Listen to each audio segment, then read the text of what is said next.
The first thing Marcus Thompson noticed wasn't the bass vibrating through the floor of the Sable Room, or the clink of ice in expensive glasses, or the laughter that cut through the crowded Manhattan bar like knives wrapped in silk. It was the tremor in her hand, cold fingers snapping around his wrist, tight enough to make his pulse jump, desperate enough to erase the careful distance she'd maintained for 2 years. Sophia Bennett didn't grab people. She ran boardrooms with a glance, ended careers with silence, built empires on the architecture of control. But tonight, surrounded by New York's elite in their designer armor, she latched onto Marcus like he was a railing on a burning staircase.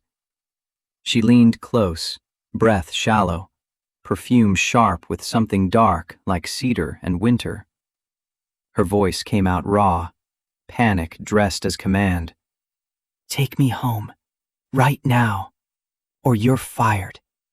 To anyone else, it would have sounded like a CEO flexing on her assistant, a rich woman collecting obedience like jewelry. But Marcus felt the truth in her grip. Her fingers were shaking. Her breath came too fast, too shallow, like she'd been running while standing still. He followed her gaze across the room. Half hidden behind a pillar and a curtain of shadow stood a man in a charcoal suit that fit him like a threat. He wasn't watching the crowd. He was watching her. A slow smile touched his mouth, as if he'd just found a door she thought was locked. Marcus didn't know him yet, but something deep in his instincts recognized the posture of a predator, something sharpened by 3 years of being the only adult in an 8-year-old's world, the only thing standing between a little girl and every danger the city could throw at her. Sophia's nails dug into his skin, breaking through the careful professional boundary they'd never discussed, but both understood. Please. The word barely existed, barely allowed itself to be spoken, and in that second, Marcus understood. This wasn't a power play. This was a woman who had learned to survive by never letting anyone see her bleed. And tonight, she was bleeding anyway. Marcus tightened his jaw, mind already calculating exits, already mapping the path to the back door. "Okay, I've got you." Sophia blinked at him like she didn't believe kindness was real, like she expected him to flinch or hesitate or ask questions that would waste precious seconds. Across the room, the man took one step forward. Marcus stepped between them without thinking, his body making decisions his brain would catch up to later. But to understand why Sophia Bennett, New York's most untouchable CEO, needed a shield in a crowded bar full of people who would kill for her attention, you had to go back 3 weeks. Back to a morning in Brooklyn when Marcus Thompson's life was already balanced on the edge of losing everything. The morning started the way most of his mornings did, with a small voice and a deadline he was already behind. "Dad!" Ava's voice drifted from her bedroom, half sing-song and half warning. "You said we'd be early today." Marcus checked the time on his phone and felt his stomach tighten. 6:42. He was already cutting it close, already running the math on subway delays and traffic lights and whether he could shave 3 minutes off their route without Lily noticing he was panicking. He moved through their Fort Greene apartment like a man trained by necessity.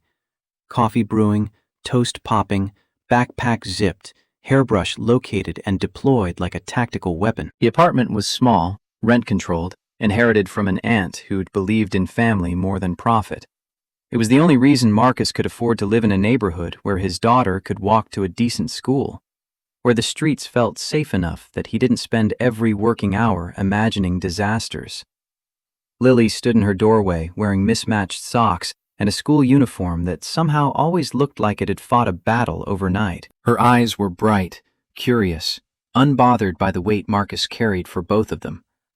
She had Jennifer's eyes, the same warm brown that used to make him feel like coming home. Now they just reminded him of everything he'd lost and everything he couldn't afford to fail at. "Okay," Marcus said, forcing a smile that felt almost real. "We're early in spirit." Lily narrowed her eyes, skepticism radiating off her like heat. "That's not a thing."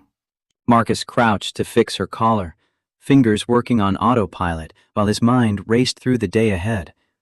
Morning meeting with Sophia at 8, board presentation at 9:30, lunch with potential investors, afternoon calls with legal, home by 6 if the universe decided to be kind, which it usually wasn't. It's a thing if we say it's a thing. Lily let him fuss with her collar, then reached up and touched the faint line on his wrist, an old scar from an accident long before she was born, back when he'd been young enough to think he was invincible. Her fingers were gentle, curious. Does it still hurt? The question was innocent, but it hit him anyway, the way children's questions always did when they aimed straight at truths you weren't ready to examine. Some things hurt, whether you admitted it or not. Some scars stayed tender long after the skin healed. Nah, he lied gently, the kind of small lie parents tell to keep their children's world soft. Not anymore. Lily nodded like she accepted the answer, though her eyes suggested she knew more than she let on. She pulled her backpack straps on like armor, ready to face whatever third grade would throw at her today. Marcus watched her for a heartbeat too long, feeling the familiar weight settle in his chest, the weight of being everything. Father, mother, provider, protector. The weight of knowing he couldn't fail. Not at work, not as a parent, not as the man trying to hold a life together with two hands and no room for mistakes. They left the building into rain that misted the street, New York's constant mood. Lily jumped over a puddle and laughed, the sound cutting through Marcus's anxiety like light through fog. For one brief moment, he let himself breathe. Let himself believe today would be normal, manageable, survivable. Then his phone lit up. Unknown number. You don't know what you're working for. Marcus frowned, thumb hovering over the message. Before he could respond or screenshot or do anything useful, it vanished. Deleted, unsent, blocked, gone like it had never existed. His heart did that quiet, careful stutter it always did when a threat showed up without context, without explanation, without a face to attach to the danger. He didn't tell Lily. He never told Lily about the things that made his pulse spike and his hands shake. Some fears didn't deserve a place in a child's morning, didn't deserve to steal the lightness from her laugh or the bounce from her step. He pocketed the phone and took her hand, walking her to the subway like nothing had changed, like his world hadn't just tilted slightly off its axis. An hour later, Marcus stood under the glass and steel monument of Hudson Yards, the city's newest temple to ambition, and reminded himself of a different truth. At Bennett Strategies, you were only as safe as your last win. Inside the lobby, everything smelled like money and polish, like power concentrated and refined. Marcus flashed his badge at security, rode the elevator to the 43rd floor, and stepped into a space that looked like it belonged in a magazine spread about the future of corporate America. And then he saw her. Sophia Bennett stood near the conference room, tall and perfectly postured in an immaculate suit the color of midnight. Her dark hair was pulled back like she had no time for softness, no patience for anything that didn't serve a purpose. She was speaking to a group of executives, her presence controlling the temperature of the space the way thermostats controlled climate. Marcus moved toward her with his tablet in hand, his role as clear and defined as the lines on an organizational chart. Executive assistant, the person who made sure Sophia Bennett's world ran smoothly so she could focus on building her empire. Miss Bennett. His voice was professional, neutral, the tone he'd perfected over 2 years of working for difficult people in positions of power. Your 9 o'clock moved to 9:30. Legal is waiting on your signature for the Morrison contracts, and you have a call from the board scheduled for... Cancel the call. Sophia didn't look at him, her attention still fixed on the executives who hung on her every word. Marcus blinked, recalculating. It's from the board. Then they'll survive disappointment.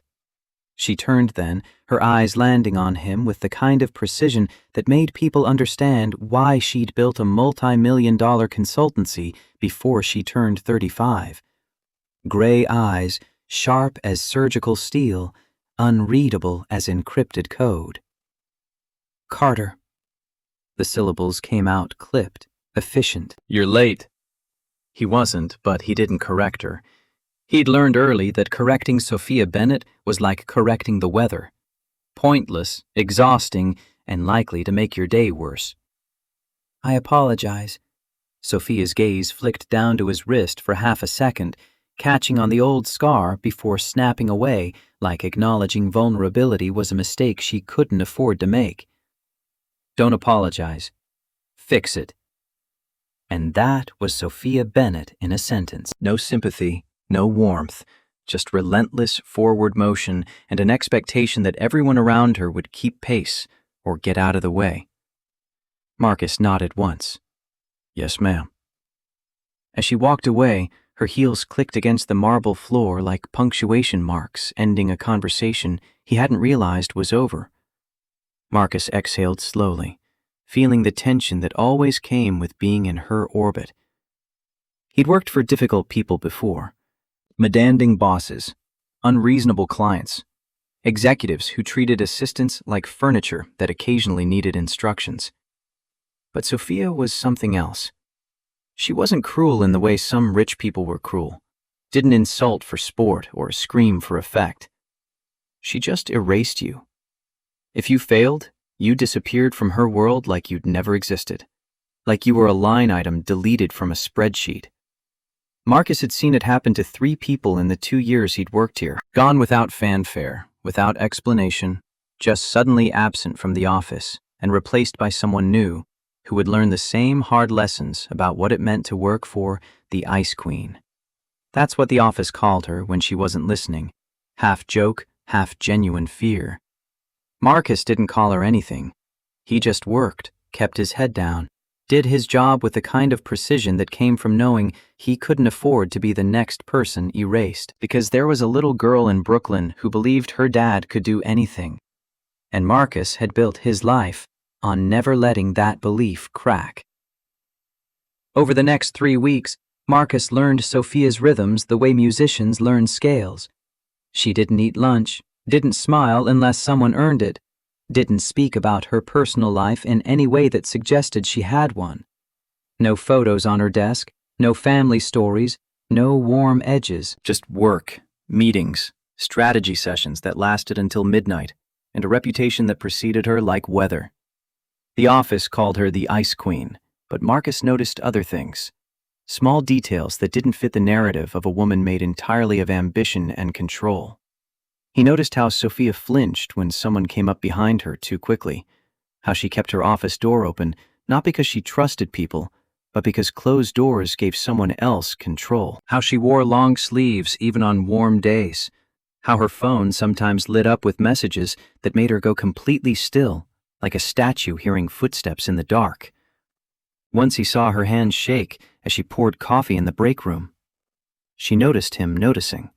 Her eyes snapped up, cold and defensive. Do you have something to say, Carter? Marcus held her gaze, kept his voice respectful, neutral. No, ma'am.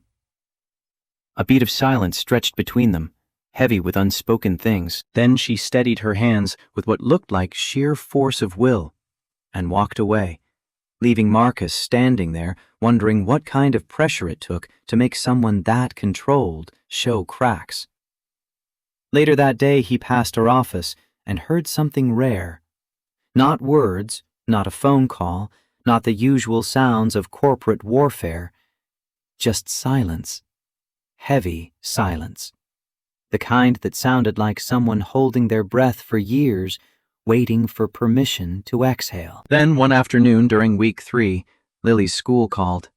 Marcus stepped into an empty hallway and answered fast, his heart already racing because schools didn't call during work hours unless something was wrong. Mr. Thompson? The receptionist's voice was careful, trained to deliver bad news gently. Lily's fine, she's not hurt, but she's asking for you. Marcus pressed his forehead against the cool wall, feeling the weight of impossible choices settle on his shoulders. What happened? She had a moment. Anxiety. We think another student said something that upset her and she's having trouble calming down. He couldn't leave. Not today. Sophia had a board presentation in 20 minutes, and he was the only one who knew where every document was, who knew which slides to pull up and when, who knew how to run the technical side while she ran the strategic. If he left now, if he failed her now, he'd be gone by tomorrow. Erased. Replaced. Another name on the list of people who couldn't keep up. But then he pictured Lily's face when she tried to be brave and failed, when the anxiety grabbed her throat and wouldn't let go. He pictured her sitting in the nurse's office, clutching her backpack like a life jacket, trying not to cry because crying meant weakness, and she'd learned early that showing weakness invited more pain. Something in him snapped into a clarity so sharp it cut through every other consideration. He walked straight into Sophia's office without knocking. She was standing by the window, the city stretching behind her like a kingdom she'd conquered through sheer will and relentless focus. "Miss Bennet." His voice came out steadier than he felt. "I need to step out for an hour." Sophia didn't turn from the window. "No." Marcus swallowed hard but didn't back down. He couldn't. Not this time. "My daughter's school called. She's having an anxiety episode. I need to—" "No." The word came out harder, sharper. Sophia turned to face him, and her expression was ice carved into human features. "We have a board presentation in 18 minutes. You're not leaving." She's 8 years old, and she's asking for me. And I'm asking you to do your job. The silence that followed felt like something breaking.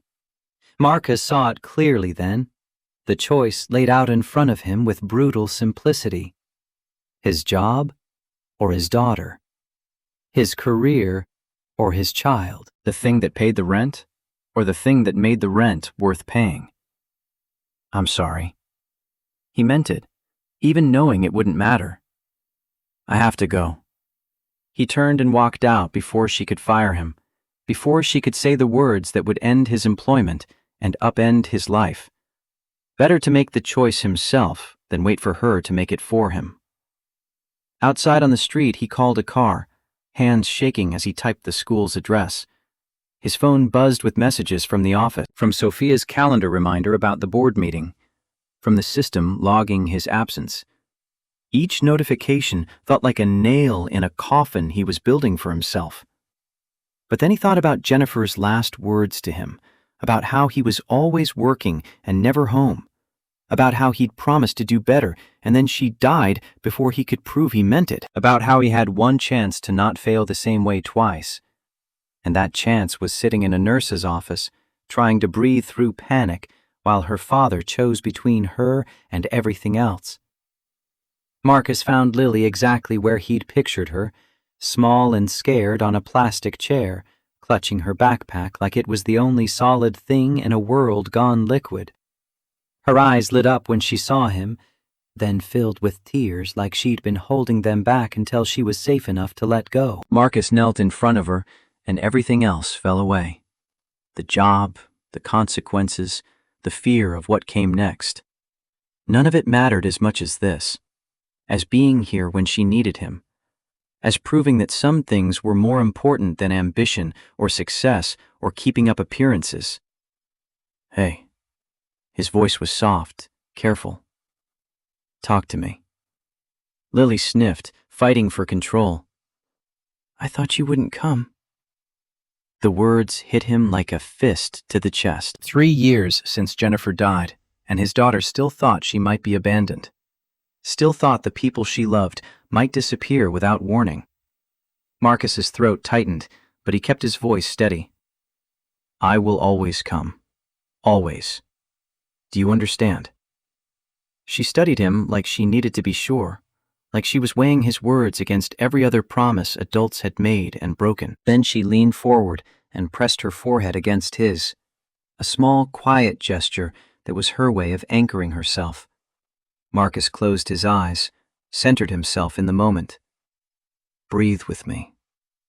They breathed together, in and out, slow and steady. Lily's shoulders gradually lowered from around her ears. Her grip on the backpack loosened. The panic receded like a tide going out, leaving her exhausted but calmer. When she was ready, Marcus signed her out and took her home, letting the guilt gnaw at him the whole way. Guilt about missing work, guilt about needing work, guilt about being the only adult in her world and still not being enough. That night after Lily fell asleep, Marcus checked his phone again, expecting to see a termination email. Instead, he found another message from an unknown number. She doesn't forgive men who leave. Marcus stared at it, thumb hovering over the callback option, but something in his gut told him it wouldn't matter. Whoever was sending these messages didn't want a conversation. They wanted him unsettled, off balance, afraid. He blocked the number.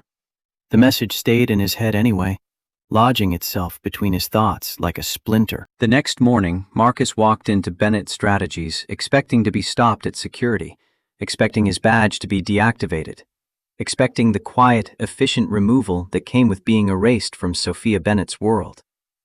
Instead, security nodded him through like always. His badge worked. The elevator took him to 43.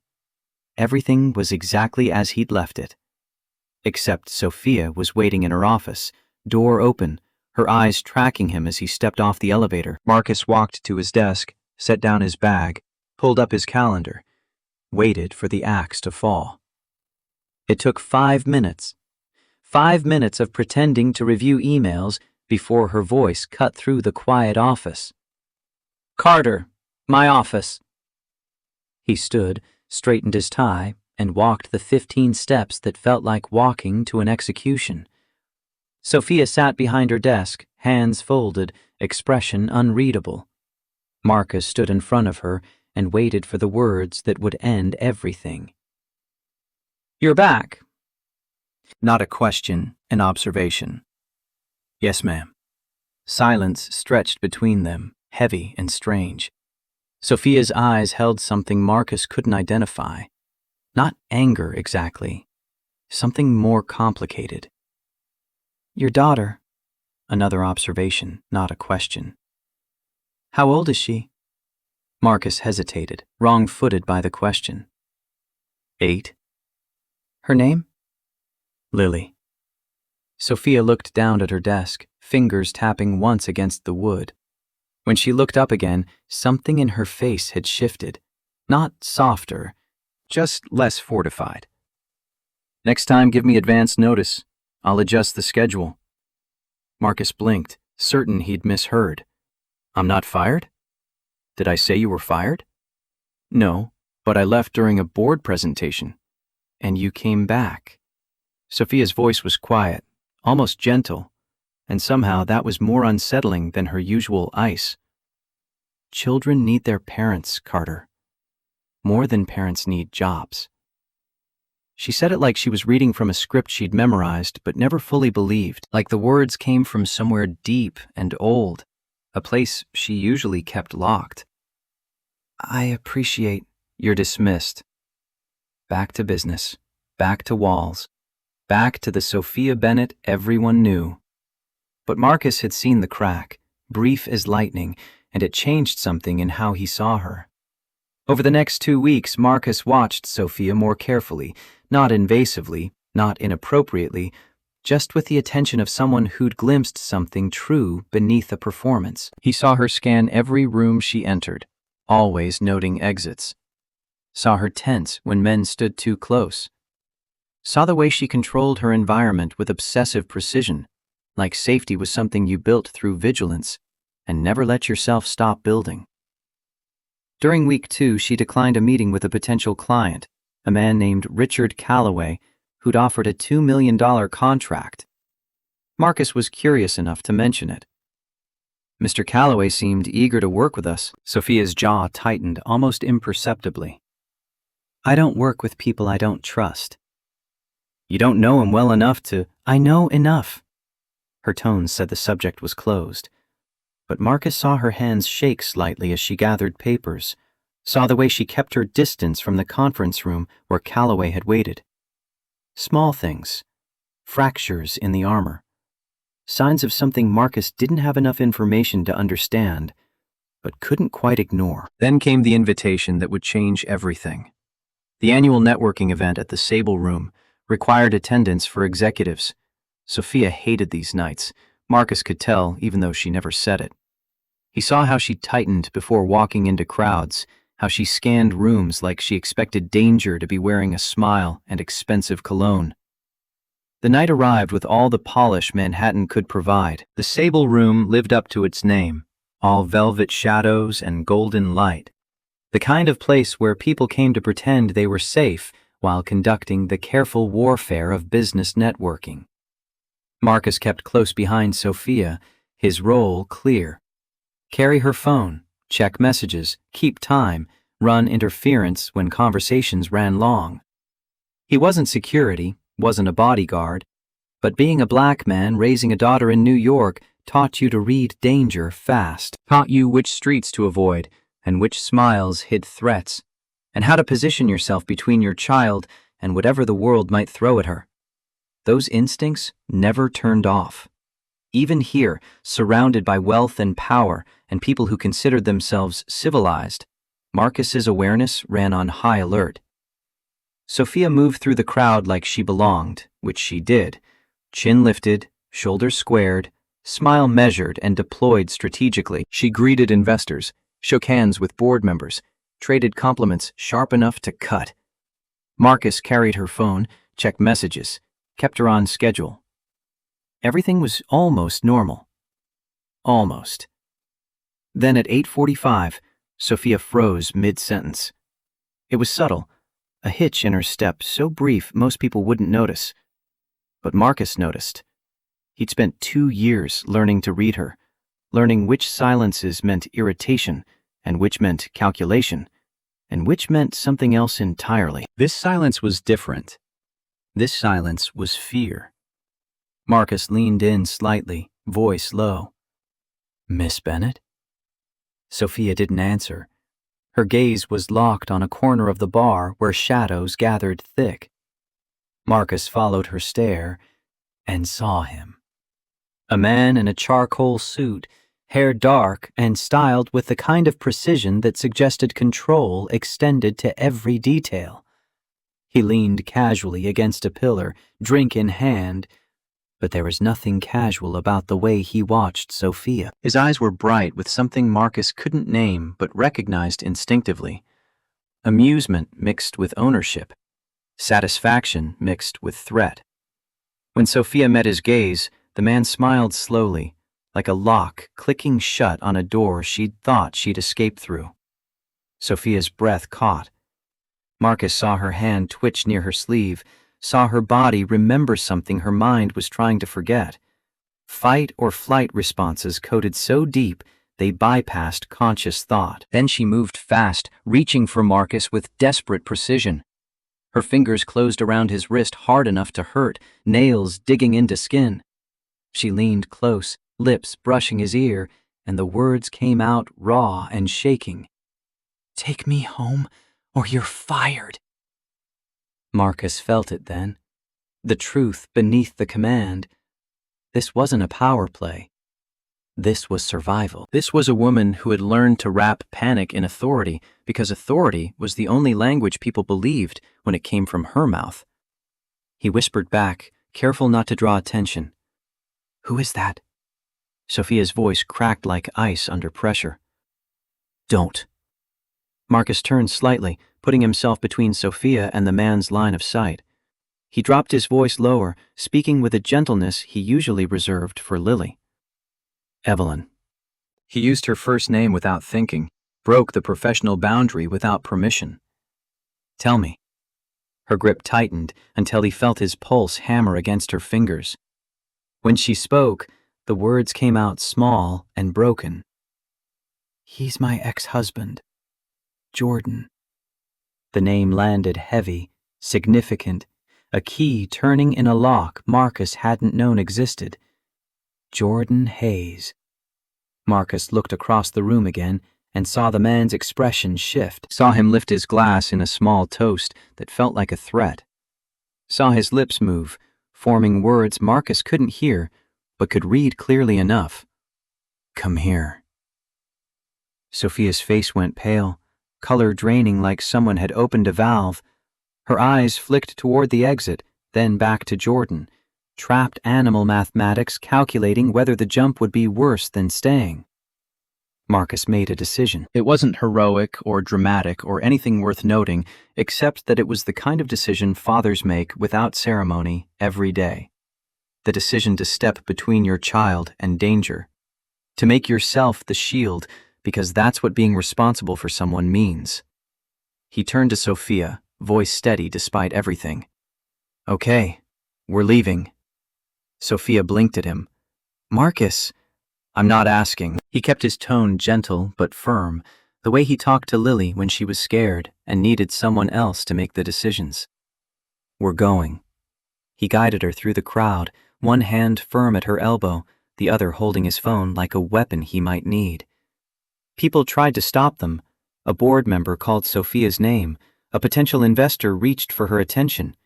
Marcus smiled politely and kept moving, voice calm and professional. "Ms. Bennett has a conflict. We'll follow up tomorrow." Sophia's heels clicked too fast against marble, her breathing shallow and rapid. As they neared the back exit, Jordan's voice cut through the music and conversation, smooth as oil on water. "Leaving so soon, Sophia?" Marcus didn't turn. He pushed the door open, and cold rain hit them like a slap of reality. Sophia shuddered. Whether from cold or fear, Marcus couldn't tell. Behind them, Jordan's footsteps approached, unhurried and confident. Marcus stepped in front of Sophia as Jordan appeared in the doorway, rain misting his expensive suit.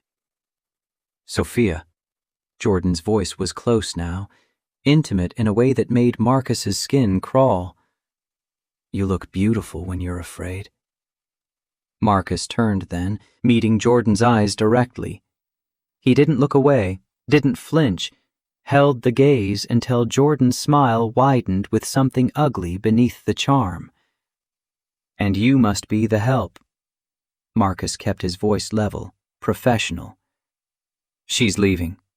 Jordan's gaze slid over Marcus like he was measuring him, calculating his worth and finding it negligible. "Do you know who you're standing between?" Marcus didn't flinch. "A woman who wants to go home, and a man who needs to let her." Jordan chuckled, the sound wrong somehow, amusement without warmth. "Cute." Sophia's hand clutched Marcus's sleeve, fingers trembling. Jordan's eyes caught the movement, and something shifted in his expression. Recognition. Understanding. Satisfaction. "Oh," he murmured, voice soft as a knife sliding between ribs. "So she found herself a shield." Marcus felt Sophia trembling behind him, and something in him went cold. Not the panic of fear, but the dangerous calm that came before decisive action. Jordan took one step closer, testing boundaries. "Sophia," he said, voice lowering to something almost tender. "We'll talk soon." Sophia's voice came out thin, stretched to breaking. "No." Jordan tilted his head like she'd said something amusing. "Yes, because you don't get to walk away from me." Marcus lifted his phone, thumb moving to his rideshare app. "I'm calling security." Jordan smiled like that was the funniest thing he'd heard all night. "Do it. I'd love for everyone here to see you panic, Sophia. See the Ice Queen melt." Marcus recognized the trap. Jordan didn't want violence. He wanted spectacle, wanted Sophia humiliated in front of everyone who mattered in her professional world, wanted her credibility shattered and her carefully constructed armor cracked open for public consumption. Marcus leaned slightly towards Sophia without breaking eye contact with Jordan. "Can you walk?" Sophia nodded once, eyes glossy with unshed tears. Marcus opened his app. A car was 2 minutes away. Jordan's gaze flicked to the phone, and something darker crossed his face. "Who are you?" not amused anymore, genuinely asking. Marcus answered with absolute honesty. I'm the person she asked for help. Jordan's smile vanished completely. For the first time, genuine rage flashed across his features, barely contained beneath expensive grooming and practiced charm. You don't touch what's mine. Marcus stepped forward so Jordan couldn't see Sophia anymore, so his body was the only thing Jordan had to get through. She's not yours. Jordan's eyes narrowed to slits. You're going to regret that. Marcus didn't answer. The car pulled up, headlights cutting through rain. Marcus guided Sophia into the back seat, shielding her from Jordan's line of sight with his body.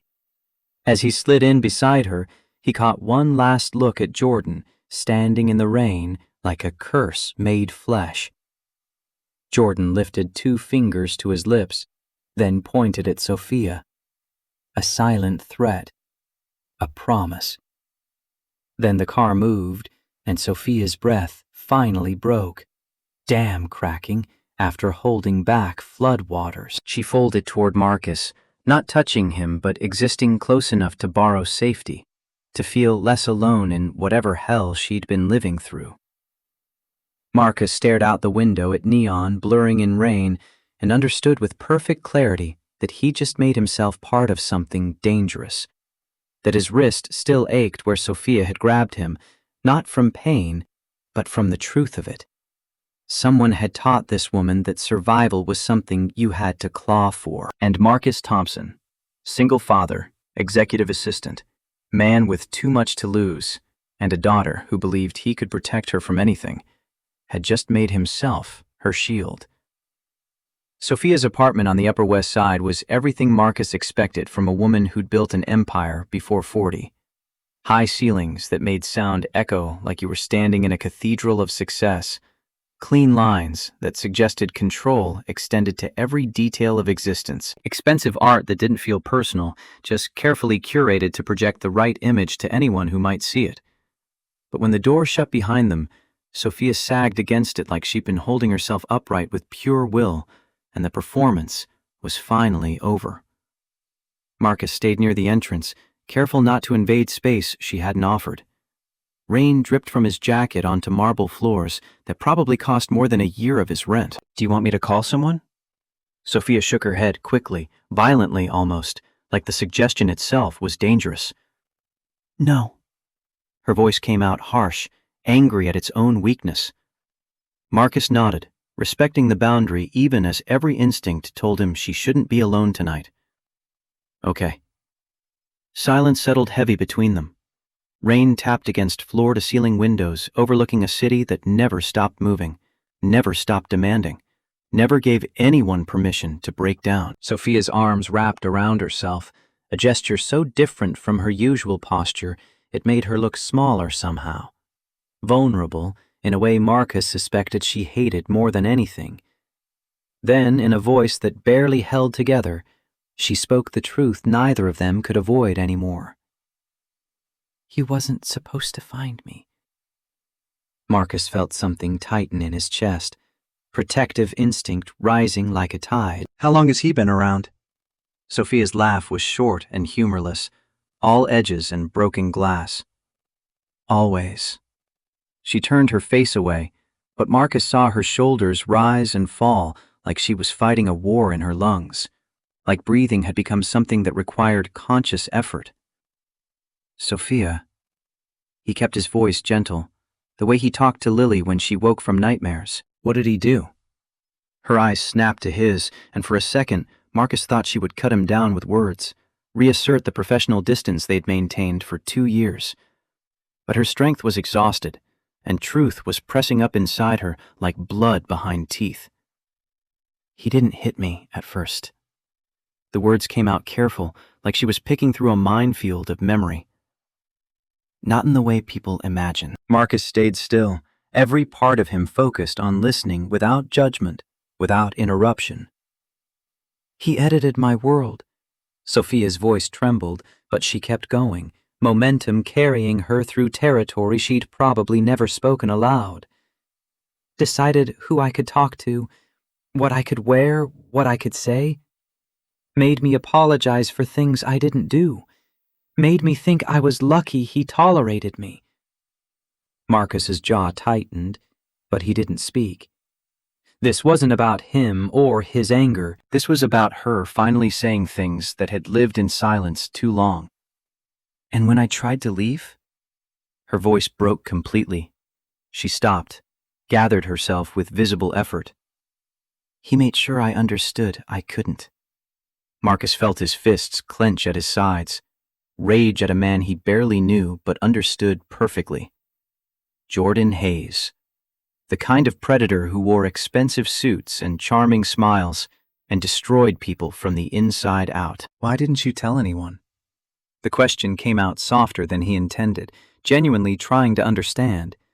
Sophia's eyes flashed with something between fury and despair. Because no one believes a woman like me can be a victim. The words landed like stones thrown into still water, ripples spreading outward into uncomfortable truths Marcus couldn't argue with. Sophia Bennett, CEO, millionaire, woman who ran boardrooms and made grown men nervous. Victim didn't fit the story people wanted, the narrative they'd constructed about who got to be hurt and who got to be saved. And Jordan knew it. Jordan had weaponized it. I believe you. 3 words, simple and direct, but Sophia stared at him like she didn't know what to do with belief, like it was a foreign currency she couldn't spend. Then her phone lit up on the entryway table, unknown number. Sophia flinched so hard she almost dropped it, hands shaking as she turned the screen toward Marcus. You can hide behind employees all you want. I'll still own you. Marcus's blood went cold, protective rage mixing with tactical thinking. He's using burner numbers. We can document this, build a pattern. Sophia's voice turned sharp with panic she couldn't quite suppress. Documentation won't stop him. Marcus met her eyes, seeing fear there but also something else. A flicker of the woman who'd built a company from nothing, who'd survived 6 years of psychological warfare and come out the other side still breathing. No, Marcus said quietly, but it can end him. Sophia's breath hitched. She studied Marcus like she was trying to decide if hope was safe or just another trap waiting to spring. Do you have a lawyer? Outside the company? Sophia shook her head, something that looked like shame crossing her features. I don't trust anyone. Marcus nodded once, mind already working through options. Then we start with someone who can't be intimidated. Sophia's eyes narrowed slightly. Who? Marcus thought of the one person in their building who never smiled at power, never deferred to wealth, treated CEOs and janitors with exactly the same level of professional distance. Kate Morrison. She does contract work for the firm, but she's independent. Specializes in employment law, but I've heard she handles other cases too. Sophia looked away, jaw working like she was chewing on words she couldn't quite spit out. Then, quietly, almost whispered, He said he'd ruin me. Marcus's voice stayed low and steady. He's already trying. Sophia's eyes sharpened, confusion mixing with dread. What do you mean? Marcus took a breath, hating that he had to tell her this, but knowing she needed to understand the scope of what they were facing. You left the event early. People saw you. Saw us. The board is going to ask questions. Sophia's face tightened with the kind of dread that comes from knowing your worst fears are already in motion. Marcus continued, each word careful and deliberate. Jordan didn't show up for closure. He showed up to remind you he can still pull your strings, to make you look unstable in front of everyone who matters. Sophia's jaw clenched, defiance rising through fear like light through cracks. I won't let him. Marcus believed she meant it, but he also saw the cracks in her armor, the exhaustion behind her eyes. Trauma didn't disappear because you were intelligent. Fear didn't leave because you were powerful. Sometimes fear stayed precisely because you were powerful, because you had more to lose, because falling from a great height meant hitting the ground that much harder. Marcus glanced at his phone. A new email notification appeared, subject line marked urgent and confidential. His stomach dropped as he opened it. A forwarded link from a gossip site that specialized in Manhattan business circles, the digital equivalent of society page rumors dressed up as journalism. The headline made his hands go numb. Bennett Strategies CEO stumbles out of Soho event. Is Evelyn Bennett hiding something? Below it, blurry photos. Sophia at the back exit, face pale in harsh lighting. Sophia in the car, Marcus visible beside her. Both of them looking exactly like people with something to hide. Sophia inhaled sharply when she saw it, the sound small and broken. Marcus felt rage crawl up his spine, cold and focused. Jordan wasn't just following her. He was building a narrative. A story where Sophia was unstable, where her credibility was questionable, where everything she'd built could be destroyed with whispers and implications and carefully timed photographs. He hired someone to photograph us. Sophia's voice went flat, affect draining out like she was shutting down to protect herself from feeling too much. Marcus nodded, stating the obvious because sometimes naming the obvious helped make it real, helped make it something you could fight instead of just fear. Yes. Sophia's eyes glistened with something that looked dangerously close to shame, and Marcus hated it. Hated that Jordan had made her feel responsible for being stalked and hunted and terrorized. Look at me. He kept his voice gentle but firm. Sophia didn't respond, staring at the phone like it was evidence of her failure. Evelyn. Marcus used her first name deliberately, trying to cut through the spiral. Look at me. She finally lifted her eyes, defenses crumbling in real time. You did nothing wrong tonight. Her lips pressed together, fighting words that wanted to escape. I ran. Marcus shook his head firmly. You survived. The distinction seemed to hit her hard, shoulders loosening slightly, as if permission to reframe her own story gave her room to breathe. Marcus recognized the look from Lily's face when she was scared, when she needed someone to tell her that being afraid didn't make her weak. He spoke quietly, the same tone he used with his daughter in the nurse's office. Breathe with me. Sophia stared at him like he'd suggested something absurd. Then slowly, almost angrily, she inhaled. Marcus inhaled too, making it a shared rhythm instead of an instruction. They exhaled together. The simple mechanics of oxygen exchange becoming something that tethered her to the present instead of letting her drown in everything Jordan represented. Sophia's shoulders loosened by a fraction, tension releasing in increments too small to see, but large enough to matter. Marcus nodded. Good. Sophia's voice came out tight, defensive. Don't do that. Do what? Be kind. She snapped it like an accusation, then swallowed hard. It complicates things. Marcus held her gaze, refusing to apologize for basic human decency. I'm not doing it to complicate anything. I'm doing it because you deserve it. Sophia's eyes shimmered like she might cry. She didn't. Instead, she turned away sharply, but her voice when it came was quieter, stripped of the usual armor. He'll come back.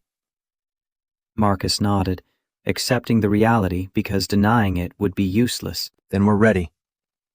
The next morning, Marcus sat across from Kate Morrison in her small office in downtown Brooklyn, explaining a situation that sounded worse every time he said it out loud. Kate listened without blinking, taking notes in precise handwriting that suggested a mind organized for battle. She was 45, white, with gray hair she didn't bother dyeing, and eyes that assessed people with the kind of clinical precision surgeons used before making cuts. She built a reputation defending people everyone else told to settle, to be quiet, to accept what the powerful decided they deserved. "Does Sophia Bennett know you're here?" Marcus hesitated. "Not yet." Kate's pen paused. "Then why are you?" "Because she's scared. And when people are scared, they don't always make the calls they should." Kate studied him for a long moment, weighing something Marcus couldn't quite identify. Then she set her pen down and leaned back. "I'll meet with her." "But you need to understand something, Mr. Thompson. Cases like this, they get ugly. Jordan Hayes is a well-respected attorney in this city. He has connections, resources, and probably a PR team on retainer. If Sophia goes public with this, he'll fight dirty. He's already fighting dirty." Kate's expression didn't change. "Then it's going to get worse before it gets better." Marcus thought about Lily, about the Tin Nan threatening his daughter, about how he'd already crossed a line that meant there was no going back to safe professional distance. "I know." 2 days later, Kate sat across from Sophia in a conference room at Bennett Strategies, the door closed and the blinds drawn. Marcus had facilitated the meeting but stayed outside, giving them privacy Sophia might need to speak freely. When Sophia emerged an hour later, her face was carefully blank, but her eyes were red-rimmed. She walked past Marcus without speaking, heels clicking toward her office in a rhythm that sounded like someone trying to outrun their own thoughts. Kate appeared in the doorway, gathering her briefcase with efficient movements. "She'll cooperate, eventually, but she's terrified." Marcus kept his voice low. "Of what? Jordan? Or the publicity?" "Both. And of being seen as weak." Kate's eyes held something that might have been sympathy. "Women in her position, they build armor because the world demands it.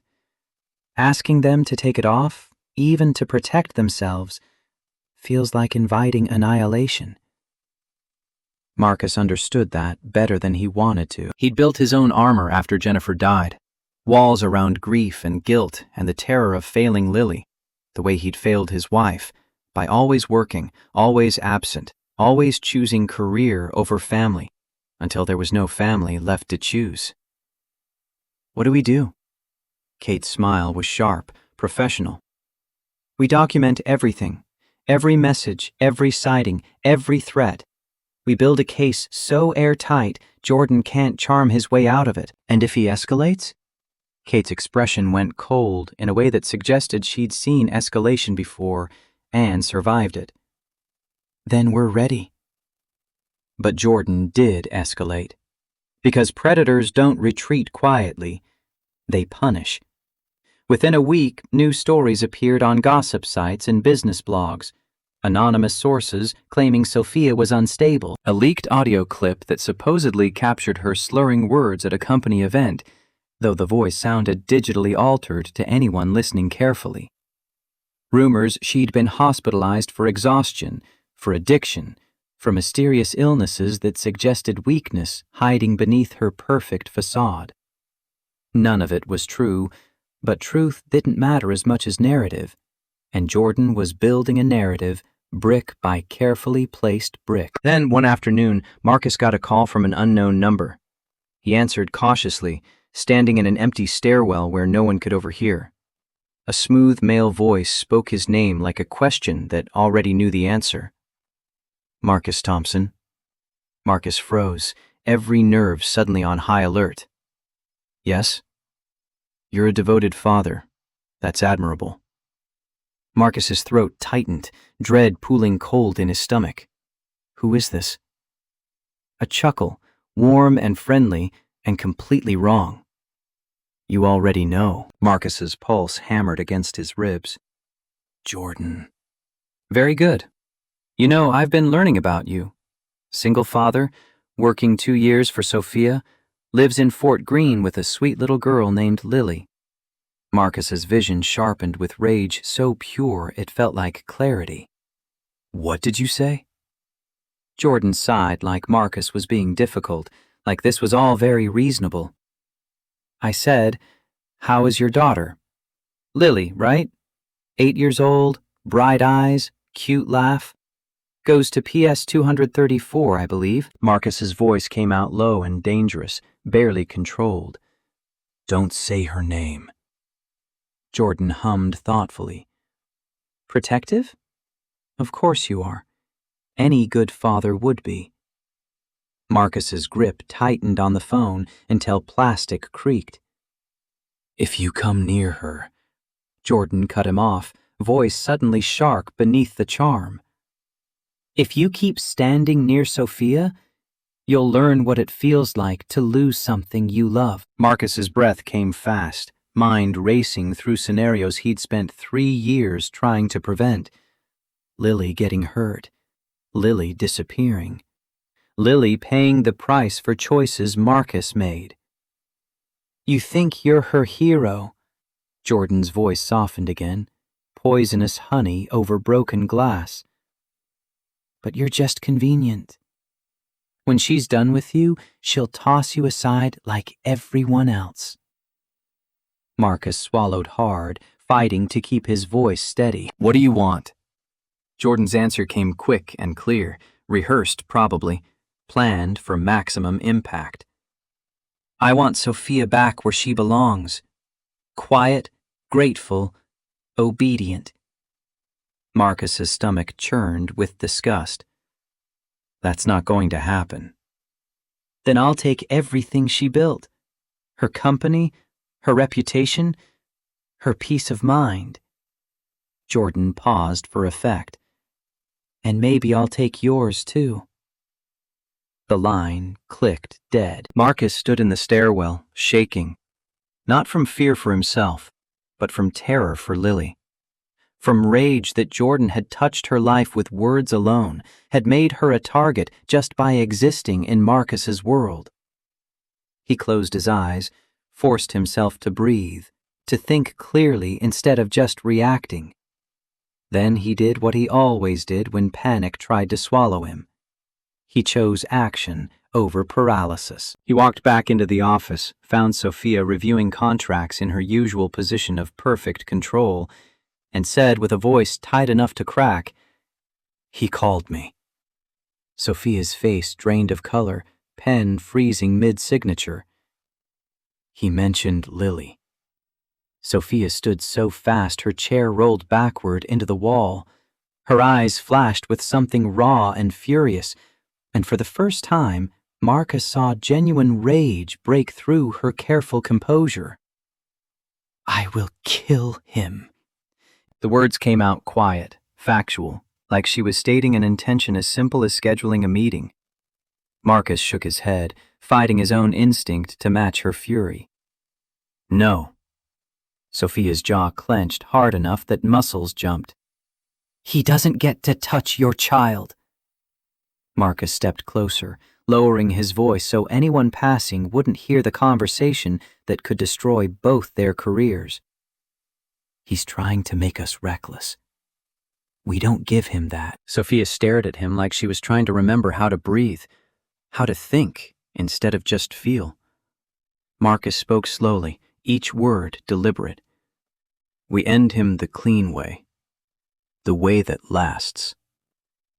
Sophia's lips parted, confusion and desperation mixing. "How?" Marcus met her gaze, saw the woman who'd built an empire but forgotten how to ask for help, who'd survived by never showing weakness but was drowning in the effort of staying strong alone. "We tell the truth before he can invent it." Sophia's eyes widened, fear and defiance colliding in real time. "No." Marcus kept his voice soft but insistent. "If you do that, you lose the perfect image." "Yeah." No hesitation, just acknowledgement of the cost. "And who am I without that image?" Sophia's breath trembled, vulnerability cracking through like fault lines before an earthquake. Marcus thought about Lily in the nurse's office, about how children didn't care about perfect, they cared about safe. They cared about honest. They cared about people who showed up even when showing up was hard. Then we find out. Kate Morrison had a plan. She always had a plan, which was why Marcus had known she was the right person for this.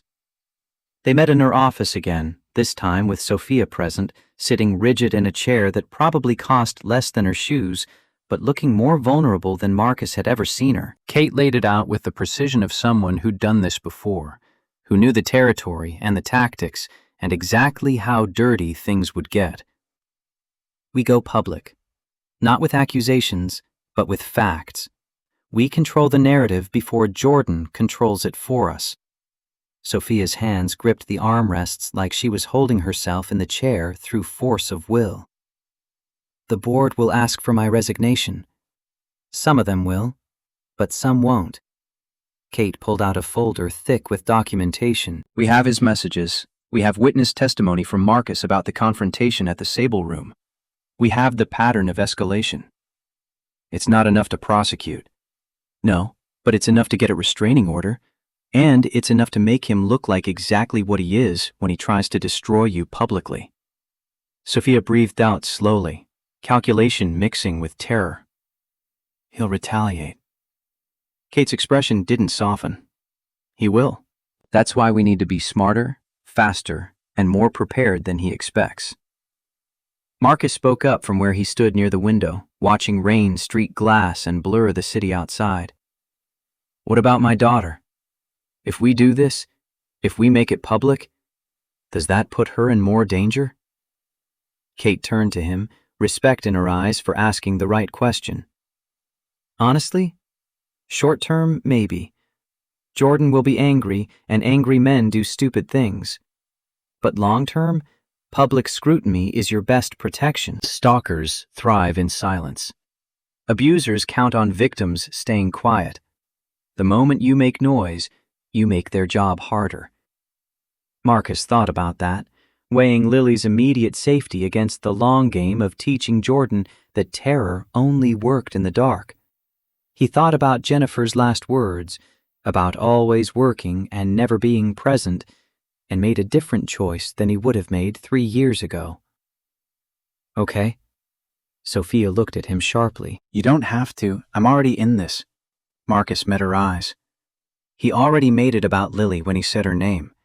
At least this way, we're fighting back instead of just waiting to see what he does next. Kate nodded, satisfied. Then we move fast. Press conference in 3 days.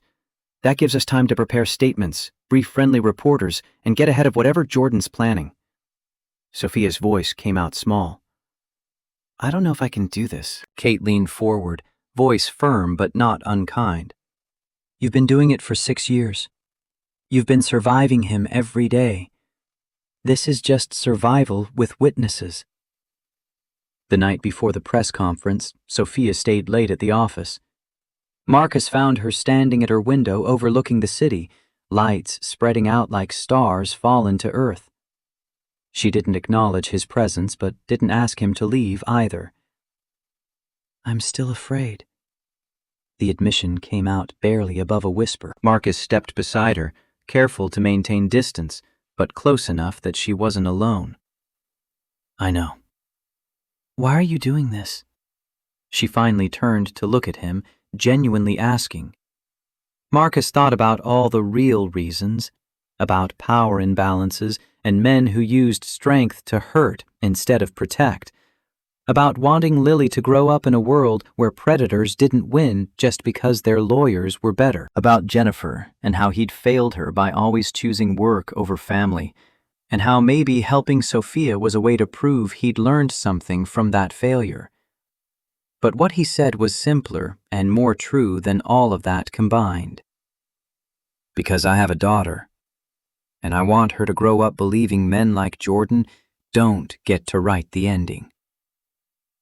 Sophia's eyes filled, but she blinked hard, refusing to let tears fall. For a second, she looked like she might reach for him, might cross the distance between professional and personal that they'd been dancing around since the night at the bar. She didn't, but her voice softened, ice thinning to show the water underneath. Thank you. Marcus nodded once, accepting the gratitude but not making it bigger than it needed to be. Get some sleep. Sophia laughed without humor. Right. Marcus moved toward the door, then paused. He looked back at her, really looked, and said the one thing he wished someone had told him when he first became a single father and thought he had to be unbreakable. You don't have to be perfect to be safe. Sophia's throat worked like she was swallowing something sharp. Marcus left before she could respond, before she could see how much saying it had cost him to name the thing they both needed to hear. The morning of the press conference arrived with cold rain and gray skies that matched Marcus's mood. He'd barely slept, kept jerking awake from dreams where Lily was in danger and he couldn't reach her. Finally, at 5, he gave up on sleep and made coffee, standing in his kitchen watching dawn try to break through clouds. His phone buzzed. Unknown number. His stomach clenched, but he opened it anyway because ignoring threats didn't make them disappear. Today's the day you ruin your life. Bonjour. Marcus blocked the number and poured another cup of coffee, hands steadier than they should have been. Fear had burned through him so many times in the past 2 weeks that he was starting to build immunity, starting to understand that courage wasn't the absence of fear, but the decision to move forward despite it. By 9, he was at Bennett Strategies, the lobby filled with cameras and reporters, voices rising in that particular frequency of journalists smelling blood in the water. Security stood at attention, more than usual, their presence making the whole thing feel real and dangerous and irreversible. Marcus stood off to the side, scanning faces, looking for Jordan in the crowd, looking for anyone who seemed wrong, out of place, threatening. Sophia waited behind the glass doors of the conference room, suit flawless, hair perfect, expression controlled. But Marcus saw it, saw her fingers tapping against her thigh in a rhythm only visible if you knew to look for it. A nervous tick, a crack in the armor, proof that perfection was performance, and the performance was costing her everything. Kate Morrison approached, all business and focused energy. Ready? Sophia didn't answer right away. She looked at Marcus across the lobby, their eyes meeting through glass and distance, and 2 years of professional boundaries they were about to obliterate.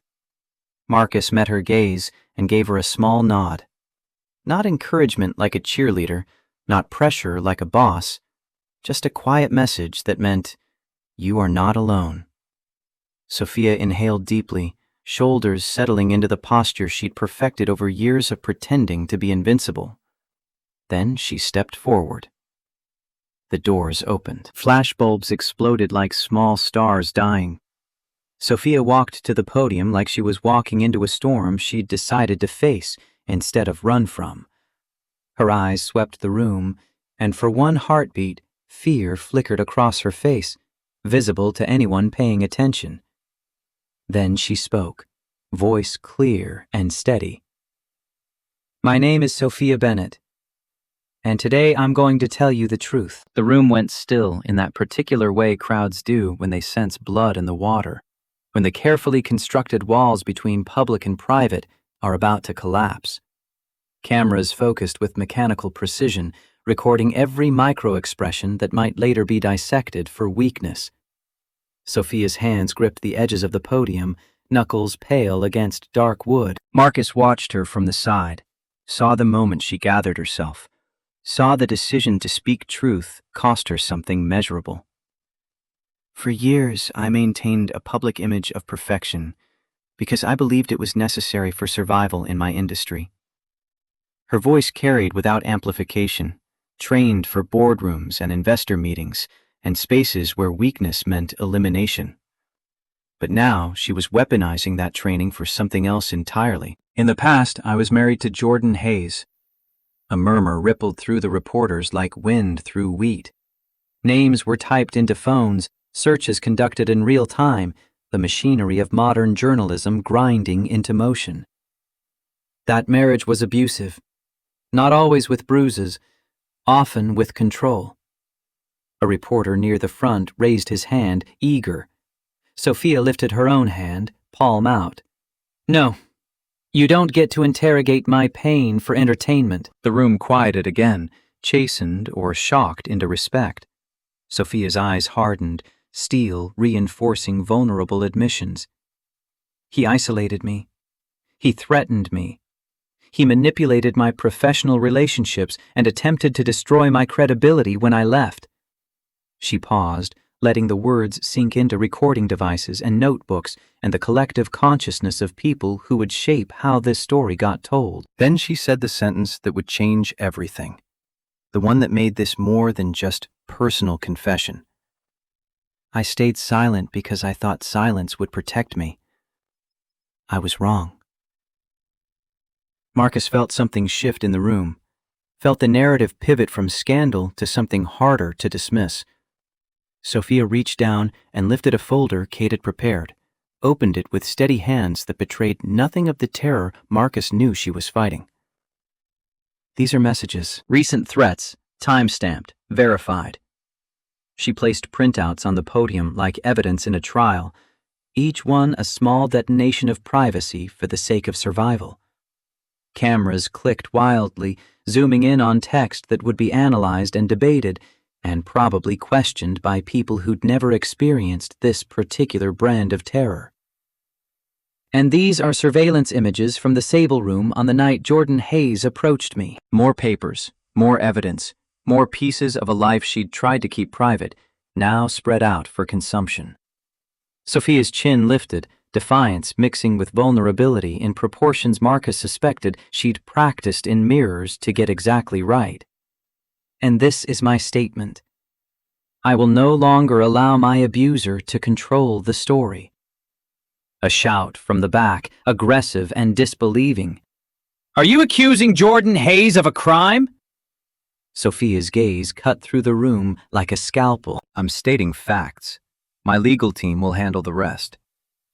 Kate Morrison stepped forward beside the podium, professional and unmoved by the chaos building in the air. We have filed for protective orders.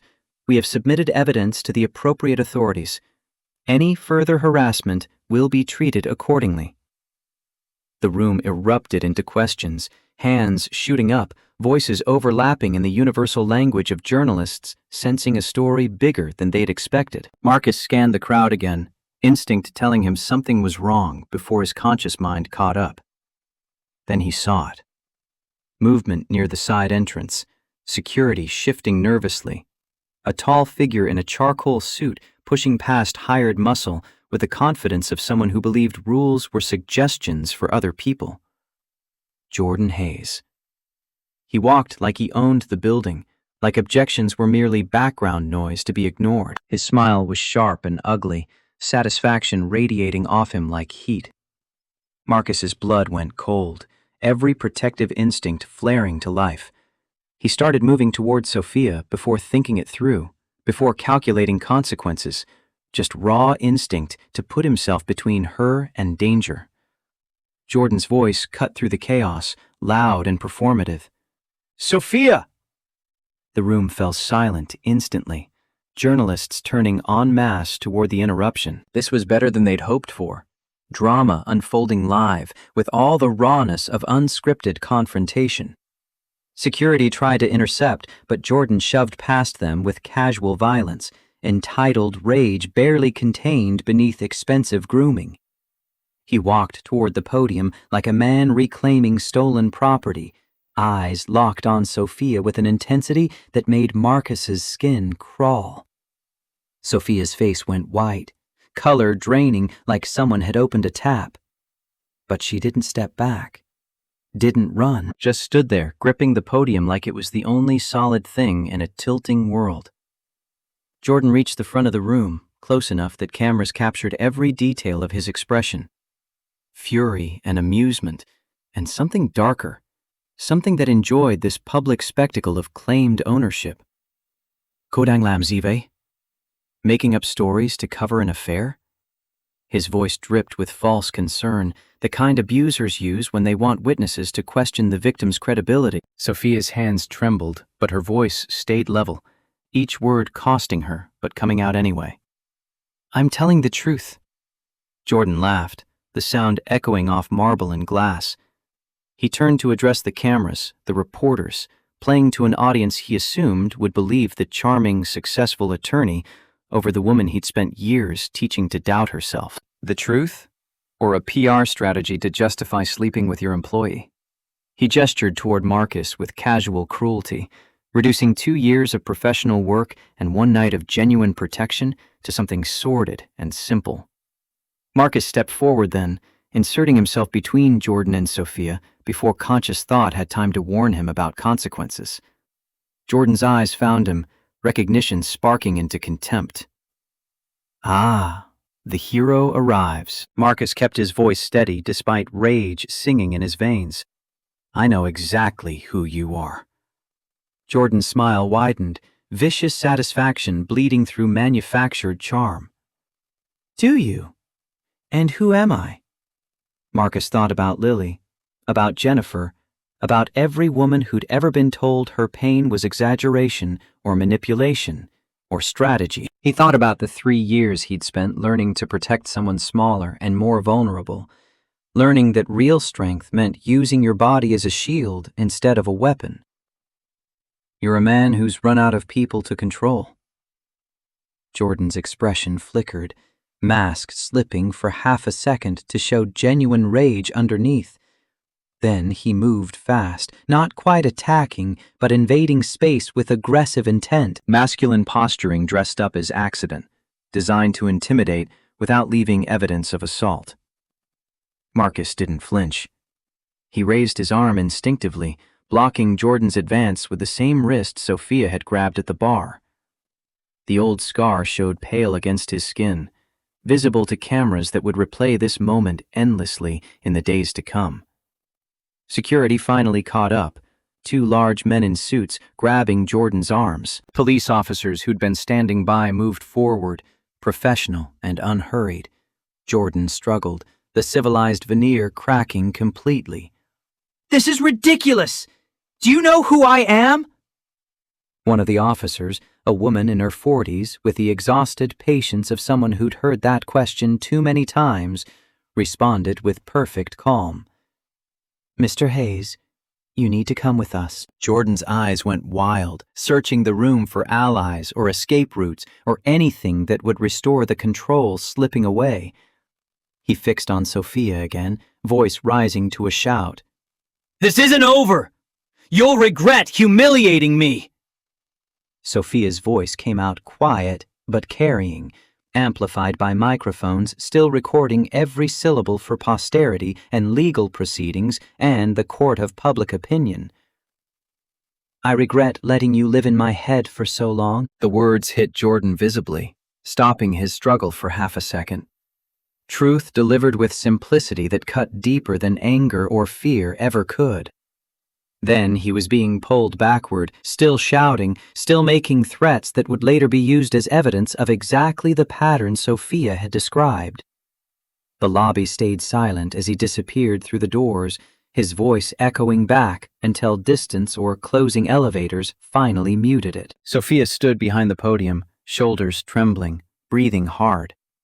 The performance was over, but the cameras were still rolling. Marcus turned slightly, watching her. She caught his eye, and something passed between them. Acknowledgement of a battle survived, if not won.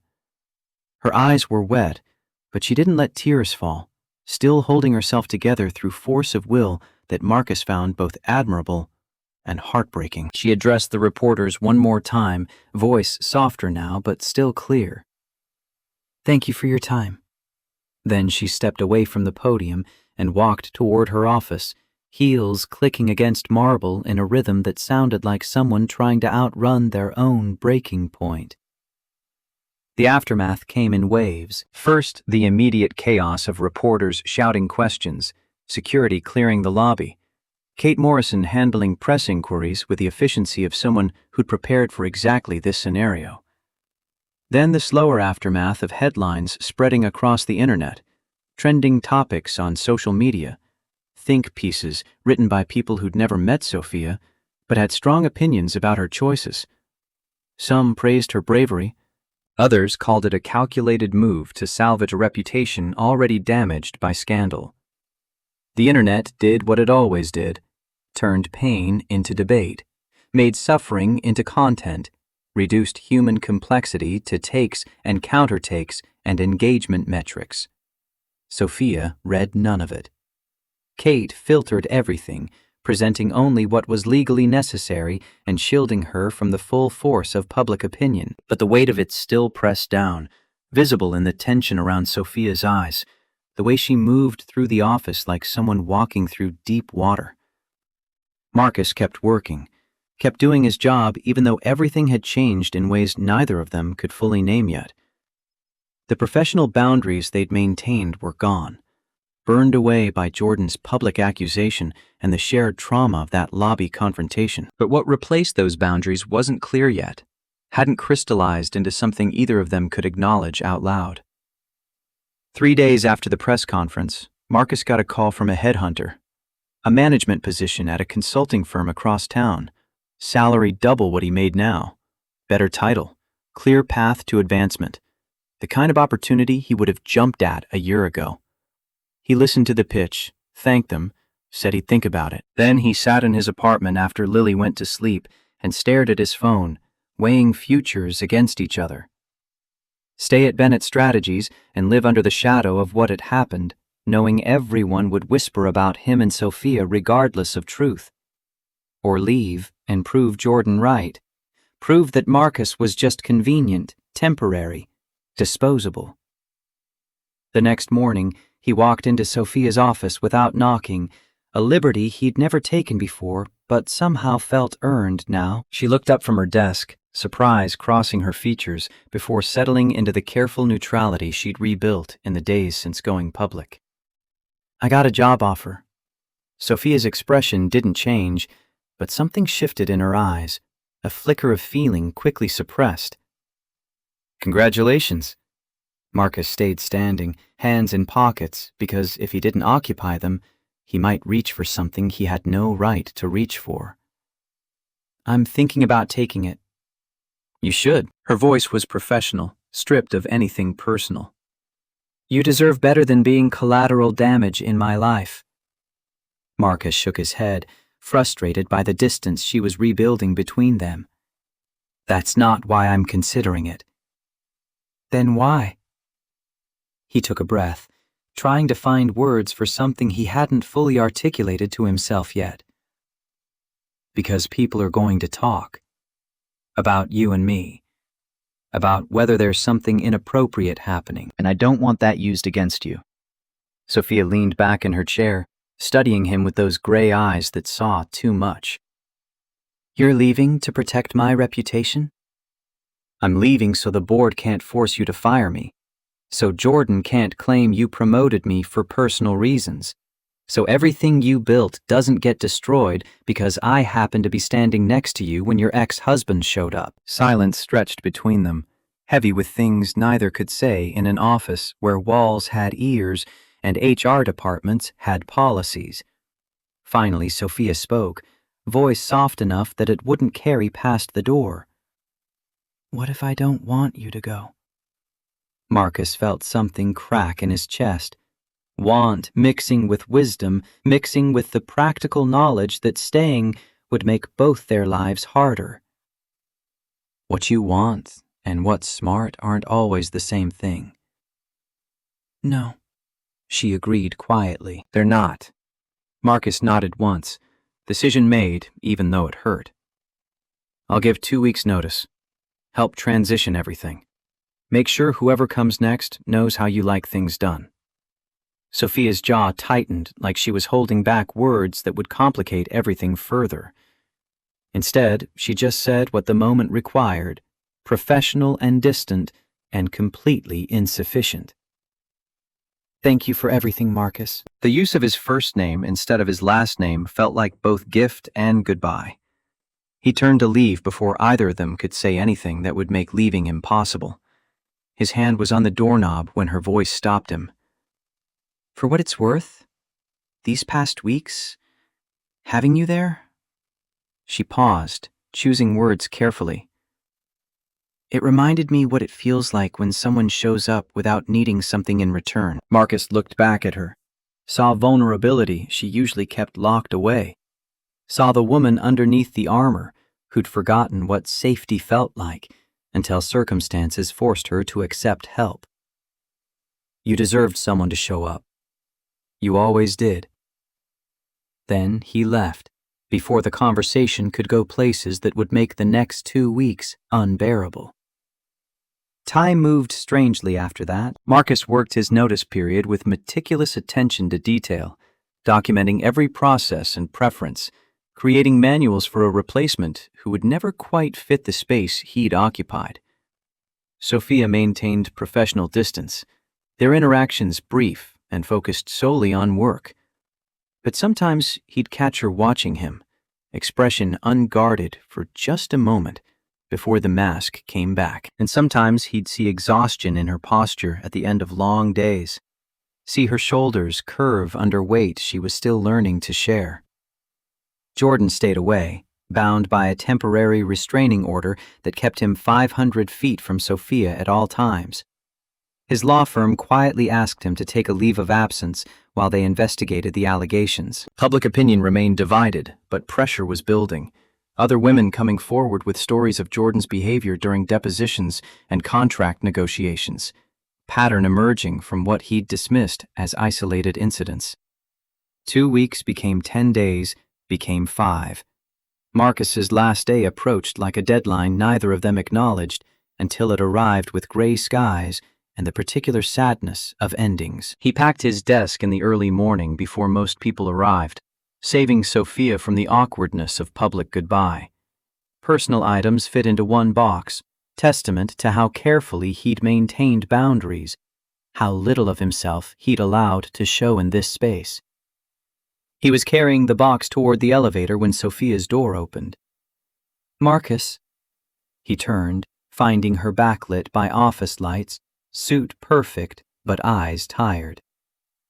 "I wanted to say—" She stopped, recalibrating. "I hope the new position works out." "Thank you." Professional words for unprofessional feelings, corporate language inadequate for what had passed between them. Marcus waited, sensing something else hovering unspoken. "If you ever need a reference, or if things don't work out." She trailed off, the offer incomplete but genuine. "I'll keep that in mind." The elevator dinged, doors opening to swallow him and his single box of belongings. Marcus stepped inside, turned to face her one last time. Sophia stood in her doorway, smaller somehow despite not having physically changed, diminished by loss she wouldn't name. The doors started to close. At the last second her voice reached him, quiet enough he almost missed it. "Thank you for being brave when I couldn't be." Then metal blocked his view and the elevator descended, carrying Marcus away from Bennett's strategies and Sophia Bennett and the strange, intense weeks that had rewritten both their lives. 6 months passed, like water under bridges. Marcus settled into his new job, found his rhythm, proved himself capable at higher levels of responsibility.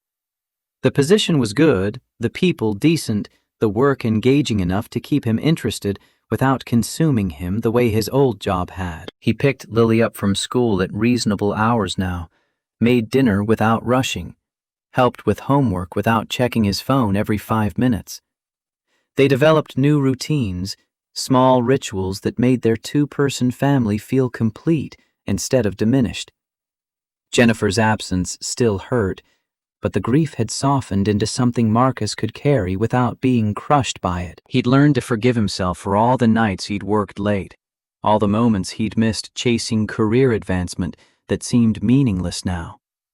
Lily flourished with the extra attention, anxiety episodes becoming less frequent as she learned to trust that her father would be there when she needed him. Life was good, stable, safe. And sometimes, late at night, when Lily was asleep, Marcus would think about Sophia and wonder if she was okay. He didn't reach out, didn't call or email or find excuses to stop by the office. Some boundaries once crossed couldn't be uncrossed without causing more damage. But he followed the news, kept track of Bennett's strategies through industry publications and business news. Sophia had weathered the storm. Some clients left, but others came, drawn by her honesty or believing the publicity was worth any potential controversy. The board kept her on as CEO after reviewing Kate Morrison's extensive documentation of Jordan's harassment campaign. Sophia launched a partnership with a domestic violence advocacy organization, openly this time, with her name attached and no attempt to hide behind corporate anonymity. Jordan Hayes lost his position at his law firm, suspended from practicing law pending investigation by the Bar Association. Multiple women filed complaints, patterns so clear even those who'd wanted to believe him couldn't dismiss it. His carefully constructed reputation crumbled faster than he'd built it, proof that predators could be stopped when enough people refused to stay silent. Marcus read these updates with satisfaction, and something else harder to name. Pride, maybe? Or vindication? Or just relief that Sophia was doing more than surviving. She was fighting back, using her platform and resources and hard-won wisdom to make sure other women didn't have to go through what she had endured alone. Then, one October afternoon, Marcus picked Lily up from school, and she bounced into the car with unusual excitement. "Dad, guess you came to school today." Marcus started the car, half listening while navigating afternoon traffic. "Who?" "Miss Bennett. She's doing this program where business people teach kids about entrepreneurship." It was so cool. Marcus's hands tightened on the steering wheel, surprise and something warmer flooding through him. "Sophia Bennett? Your dad's old boss?" "Yeah, she remembered me. She said I asked really smart questions and that I should consider business school when I'm older." Lily chattered on about the presentation, about mock companies the kids would create, about how Miss Bennett was coming back next month to help them develop their ideas. Marcus listened with half his attention, the other half processing the information that Sophia was volunteering at Lily's school, that she'd been there today, that some invisible thread still connected their lives despite months of careful distance. The next week, Marcus arrived early to pick Lily up, telling himself it was just to avoid traffic. He waited outside in the October cold, hands in pockets, watching parents cluster in small groups, sharing the particular camaraderie of people united by loving children. Then he saw her. Sophia walked out of the school building, wearing jeans and a sweater, casual clothes so different from her usual armor that it took him a second to be certain it was her. Her hair was down, loose around her shoulders, instead of pulled back in that severe style she favored. She looked younger somehow, less fortified, more present. She was laughing at something a teacher said, genuine amusement instead of the measured corporate smile Marcus had seen 1,000 times. Then her eyes swept the parking area and landed on him. For a moment, they just looked at each other across 20 feet of concrete and 6 months of silence. Then Lily burst out of the school entrance, spotted both of them, and made the decision neither adult had been brave enough to make. "Miss Bennett, that's my dad!" She ran to Marcus, grabbed his hand, and pulled him toward Sophia with the innocent fearlessness of children who haven't learned that some connections are complicated. Marcus let himself be dragged, meeting Sophia's eyes again as distance closed. She watched him approach, something uncertain in her expression mixing with what looked like relief. "Marcus." Her voice was warm, genuinely pleased. "I didn't know Lily went here." P.S. 234. Same school I mentioned that day I had to leave the board presentation. Recognition crossed her features, memory clicking into place. "Of course." Lily bounced between them, oblivious to adult tension or history or anything except her own enthusiasm. "Ms. Bennett is teaching us about business. We're going to make fake companies and everything." Sophia smiled down at Lily with affection Marcus hadn't known she was capable of showing. "You're going to be excellent at it. You have the right instincts." "Can Miss Bennett come to dinner with us?" Lily asked with the directness of 8-year-olds who haven't learned that some questions put adults in impossible positions. Marcus felt his heart stutter, caught between wanting to say yes and knowing all the reasons why dinner was complicated. He looked at Sophia, trying to read what she wanted, what she needed, whether this was kindness or cruelty to offer. Her eyes met his, and something passed between them. Question and answer, and acknowledgement that 6 months apart had changed things, but hadn't erased what had happened between them. "If your dad doesn't mind." Her voice was careful, giving him an out if he needed one. Marcus thought about the last 6 months, about how he'd chosen safe over brave, about how leaving had been the right thing professionally, but it cost him something he still felt missing. He thought about Lily asking if Sophia could stay for dinner, and how that meant his daughter saw something good in this woman, something worth inviting into their small, protected world. "We'd like that." Simple words that felt like stepping off a cliff, exhilarating and terrifying in equal measure. Sophia's smile was small but genuine, reaching her eyes in a way her corporate smiles never had. "And I'd love to." They walked to Marcus's car, Lily between them chattering about her fake company ideas, about how she wanted to make something that helped people, about questions only children ask because they haven't learned cynicism yet.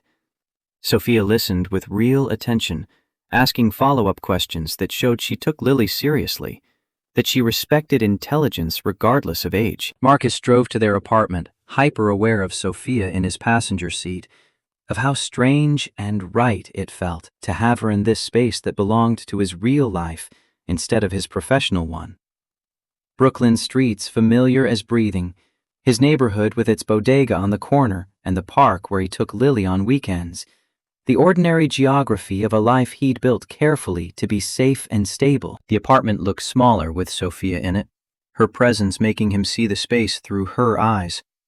Modest furniture, Lily's artwork covering one wall, dishes in the sink from breakfast he hadn't had time to wash. Not shameful, but definitely not the pristine environment she probably lived in. But Sophia didn't seem to notice or care. She took off her jacket, accepted his offer of tea, sat on the worn couch while Lily immediately began showing her drawings and school projects with the enthusiasm of a child who'd found an adult willing to pay attention. Marcus made dinner, simple pasta because it was what he had and what Lily would actually eat. He listened to them talk from the kitchen, heard Sophia asking genuine questions about Lily's favorite subjects and books, and what she wanted to be when she grew up. Heard his daughter open up the way she did with people she trusted, sharing fears about math tests and excitement about art class and opinions on which teachers were fair versus mean. They ate at the small table, 3 of them crowded in a space meant for 2.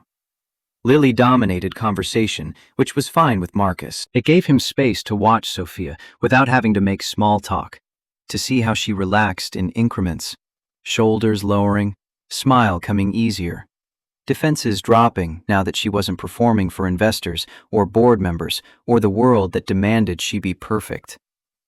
After dinner, Lily went to her room to finish homework, leaving Marcus and Sophia alone with dishes and the weight of 6 months unspoken between them. Marcus washed while Sophia dried. Domestic choreography neither had practiced, but somehow managed anyway. Finally, she spoke, voice quiet enough that it wouldn't carry to Lily's room. "You were right to leave." Marcus rinsed a plate, considering his response. "Doesn't mean it was easy." "No," she agreed softly. "But you did the right thing for both of us." "How are you?" He asked it genuinely, wanting real answer, not corporate deflection. Sophia was quiet for long enough that Marcus thought she might not answer. Then words came slow and careful, chosen for truth instead of image. "Better than I was. Not as good as I want to be. Learning that healing isn't linear." Marcus nodded, understanding that in ways he suspected she knew he would. "The advocacy work?" "It helps. Turns out using the worst thing that happened to you to prevent it happening to others is surprisingly therapeutic." She smiled slightly. My therapist is very pleased. You're seeing someone? Marcus kept his tone neutral, asking, not judging. Dr. Rachel Stone. Kate recommended her. She specializes in trauma from intimate partner violence. Sophia dried a glass with focused attention. Turns out even CEOs need help sometimes. Takes courage to admit that. Or desperation. But she said it lightly, self-aware humor instead of self-deprecation. They finished dishes in comfortable silence, then moved to the living room. Sophia sat on the couch, Marcus in the chair across from her, maintaining distance that felt less necessary than habitual. I've thought about calling you. Sophia admitted it without looking at him, focusing on her hands instead. Probably 50 times in the past 6 months. Why didn't you? Because I didn't want to be the reason you lost another job. Didn't want to pull you back into my mess when you'd finally escaped it. Marcus leaned forward, elbows on knees, choosing words carefully. It was never your mess I was escaping. It was the impossible position of working for someone He stopped, recalibrated. Someone I cared about more than was professional. Sophia's eyes lifted to his, vulnerability and something else warming gray to something closer to silver. Is it still impossible? I don't know. Honest answer, maybe the only one that mattered. I'm not your employee anymore, and you're not running from Jordan. We're different people than we were 6 months ago. Are we? She asked it genuinely, like she wasn't sure herself. Marcus thought about it, about who he'd been at Bennett Strategies and who he was now, about the Marcus who'd prioritized career over everything, and the Marcus who made dinner every night for his daughter, who left work at 5 and didn't check email until Lily was asleep. Yeah, I think we are. Lily appeared in the doorway, homework presumably finished, looking between them with the kind of attention that suggested she understood more than they wanted to give her credit for. Ms. Bennett, do you want to see my room? I have a rock collection. Sophia smiled genuinely, accepting the invitation with grace that came naturally to her now in ways it hadn't 6 months ago. I would love to see your rock collection. Marcus watched them disappear down the hall, heard Lily's excited explanation of where each rock came from and which ones were her favorites, heard Sophia responding with real interest, asking questions that showed she was actually listening instead of just humoring a child. Half an hour later, Sophia emerged, Lily trailing behind, looking satisfied that an important adult had properly appreciated her collection. It was late, approaching Lily's bedtime, the natural end of an evening that had somehow become something neither Marcus nor Sophia had planned, but both seemed reluctant to conclude. At the door, Sophia put on her jacket, gathering herself back into the persona of a woman who had somewhere else to be. But her eyes were softer than they'd been in months, unguarded in ways Marcus remembered from the night at the bar, when all her armor had failed at once. Thank you for dinner. Thank you for coming. Lily pushed between them, wrapping arms around Sophia's waist in a hug neither adult had anticipated. Sophia froze for half a second, then carefully returned the embrace, hand settling gently on Lily's head.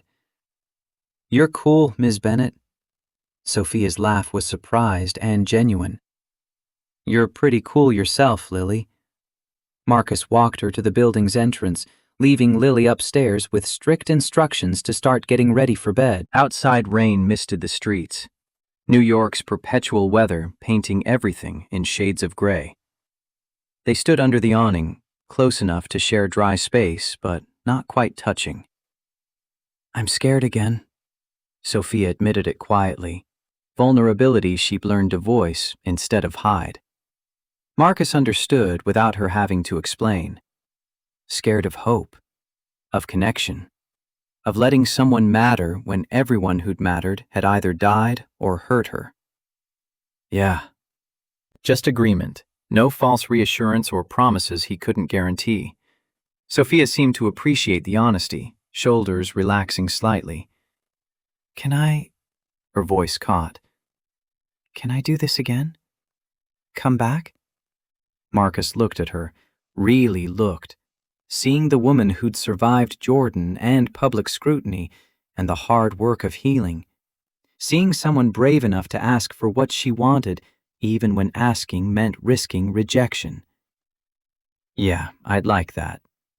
Her smile was small but real, hope mixing with residual fear in proportions that would probably never fully balance, but could maybe coexist. Good night, Marcus. Good night, Sophia. She walked into the rain, pulling her jacket tight against October cold.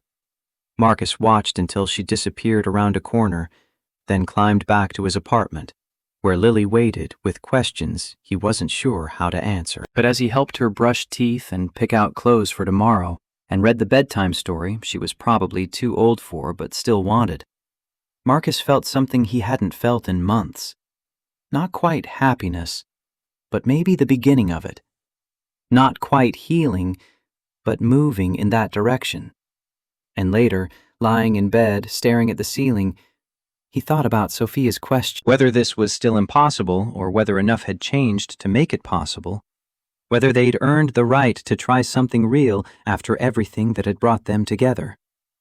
He didn't have answers yet, but for the first time in 6 months, he thought maybe answers were coming.